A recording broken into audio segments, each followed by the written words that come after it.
Assalamualaikum warahmatullahi wabarakatuh. Alhamdulillahi rabbil alamin. Wabihi nasta'in ala umurid dunya waddin. Ashhadu an la ilaha illallah wahdahu la syarikalah. Wa ashhadu anna Muhammadan abduhu wa rasuluh. Allahumma salli wa sallim wa barik ala sayyidina wa habibina wa syafi'ina wa zukhrina wa maulana Muhammad wa ala alihi wa sahbihi ajma'in. Amma ba'du. Bersyukur kita kepada Allah Subhanahu wa taala di mana Allah telah memberikan kita nikmat sehat, nikmat yang begitu indah yang Allah berikan kepada kita, yakninya nikmat iman, sehingga kita dapat beraktivitas dalam hari ini. Salawat serta salam tak lupa kita hadiahkan kepada orang yang telah menjadi imam di kala salat, panglima di kala perang, dan junjungan bagi umat seluruh Islam, yakninya Nabi Muhammad sallallahu alaihi wasallam, dengan lafaz Allahumma salli ala sayyidina Muhammad wa ala ali sayyidina Muhammad. Assalamualaikum ya Rasulullah. Yang saya hormati para penonton, yang insya Allah kita semua dirahmati oleh Allah Subhanahu wa taala. Baiklah, judul kultum saya pada hari ini adalah saat tidak ada yang bisa kita harapkan, maka wa ila rabbika farghab, dan hanya kepada Tuhanmu lah kamu berharap. Ada sebuah nasihat dari sebagian ahli hikmah. Barang siapa yang mengandalkan akal, maka ia akan tersesat. Barang siapa yang merasa kaya dengan hartanya, maka ia akan merasa kurang.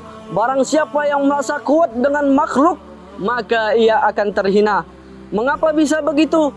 Sadarilah hadirin yang dimuliakan Allah Subhanahu wa taala, bahwasanya kemampuan akal yang kita miliki sangatlah terbatas. Jikalau bukan petunjuk dari Allah Subhanahu wa taala, dan jikalau bukan karena petunjuk dari Allah Subhanahu wa taala, maka kita semua pasti akan tersesat.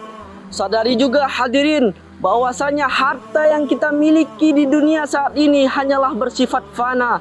Jika Allah berkehendak, maka harta itu akan lenyap dalam sekejap. Allah lah satu-satunya tempat kita berharap.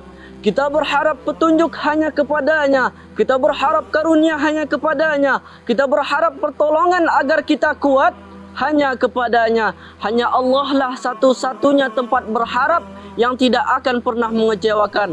Sebagaimana munajat Nabi Zakaria alaihi salam di dalam potongan Quran surah Maryam ayat 4 yang berbunyi, walam yakun bidu'aika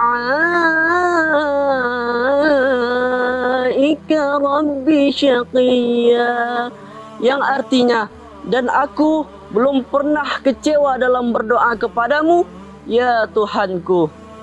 Jadi jika kita dikecewakan oleh harapan-harapan yang telah kita angankan, bisa jadi kita salah tempat untuk menggantungkan harapan itu. Kita telah menggantungkan harapan itu kepada manusia yang sama-sama lemah dengan kita, dan hati kita terlalu terpaut kepada manusia sehingga sedikit ruang di hati kita untuk berharap kepada Allah Subhanahu wa taala. Maka dari itu hadirin yang dimuliakan Allah Subhanahu wa taala, mari kita bersihkan hati kita, lalu kita penuhi hati kita dengan selalu berharap kepada Allah Subhanahu wa taala. Berhentilah berharap kepada manusia, karena semua itu akan berakhir dengan kekecewaan. Dan mari semua hadirin yang dimuliakan Allah Subhanahu wa taala, kita tingkatkan keimanan dan ketakwaan kita kepada Allah Subhanahu wa taala. Wa tazawwadu fa inna khairaz zadit taqwa. Berbekallah kalian, kata Allah, sesungguhnya sebaik-baik bekal ialah berbekal dengan takwa. Mungkin itu saja kultum yang saya dapat sampaikan pada hari ini. Mudah-mudahan bermanfaat bagi teman-teman semua, terutama untuk diri saya sendiri. Saya tutup dengan pantun. Anak panah nancap di toge. Kalau ada kata yang salah, sorry ye. Wabillahi taufiq wal hidayah. Wassalamualaikum warahmatullahi wabarakatuh.